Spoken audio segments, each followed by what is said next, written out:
আমাদের কোথাও ঘুরতে যাওয়া পরিপূর্ণভাবে সার্থক হয় কখন জানেন?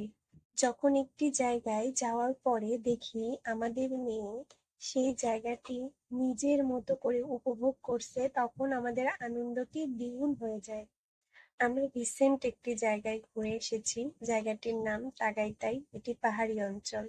আমরা তাগাইতাইয়ের বিভিন্ন স্থানে ঘুরেছি। তবে আমার মেয়ে যে দুটি জায়গায় বেশি মজা পেয়েছে তার একটি হলো সানফ্লাওয়ার ফার্ম আর একটি হচ্ছে এসপিডি ফার্ম। তো এটি হচ্ছে এসপিডি ফার্মের ভিডিও। আমরা আসলে একদিনের ট্যুর ছিল, যার কারণে প্রতিটি জায়গায় স্বল্প সময়ে ঘুরে চলে এসেছি। লাস্টে আমরা আসি এসপিডি ফার্মে। আর এসপিডি ফার্মে আমাদের বেশি সময় কাটানোর কারণটাই হচ্ছে আমার মেয়ে। কারণ এখানে আসার পরে দেখি ওর জায়গাটি খুব পছন্দ হয়েছে।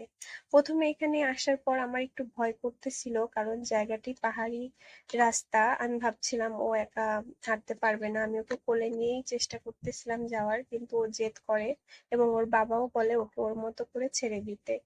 তো আমার একটা জিনিস ভালো লাগে, আমার মেয়ে কি সুন্দর করে পাহাড়ি রাস্তাগুলা ব্যালেন্স করে উপরে উঠতেছে, আবার খুব মজা করতেছে, ও নিজে নিজে হাততালি দিচ্ছে, ঘুরে ঘুরে দেখতেছে।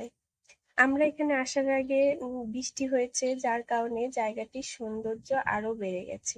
একটা সাজানো গুছানো পরিবেশে এসে আমাদেরও ভালো লাগছিল। আর এখানে আসার পরে একটা নতুন অভিজ্ঞতা হয়। আমি কখনো খ্রিস্টানদের বিয়ে সামনাসামনি দেখিনি, তো এখানে আসার পরে দেখি একটা বিয়ের প্রোগ্রাম হচ্ছে, যদিও লোকজন খুব কম ছিল। মনে হয় ওদের বিয়েটা ঘরোয়া ভাবেই হচ্ছিল। তো এটাও দেখা হয়ে গেল। আর এই রাস্তাটা আপনারা দেখলে বুঝতে পারবেন কিনা জানি না, এটা কিন্তু অনেকটা উঁচু। আর এই পুরো রাস্তাটা আমার মেয়ে আমাদের সাপোর্ট ছাড়াই একাই উঠেছে, নিজে ধীরে ধীরে ব্যালেন্স করে পুরা উপরে উঠে। এসপিডি ফার্মের পরিবেশটা একদম শান্ত ছিল, একদম একটা শান্তি অনুভব হচ্ছিল এখানে। তো আর আমাদের হচ্ছে এর মধ্যে বাসায় ফেরারও টাইম হয়ে যায়, যেহেতু একটা ছোট বাচ্চা আছে, আমাদের সবকিছু মাথায় রেখে বাসায় ব্যাক করাটা ইম্পর্টেন্ট। তারপরে আবার বৃষ্টি হচ্ছিল হালকা হালকা। তো আমরা এখানে যতটুকু সময় থাকি, তারপর আবার বাসার দিকে রওনা হই। আপনারা সবাই আমাদের সম্পূর্ণ ভিডিওটি দেখবেন, আর অবশ্যই ভালো লাগলে কমেন্ট করে জানাবেন। জায়গাটি কেমন লেগেছে এটা অবশ্যই বলবেন। ভালো থাকবেন।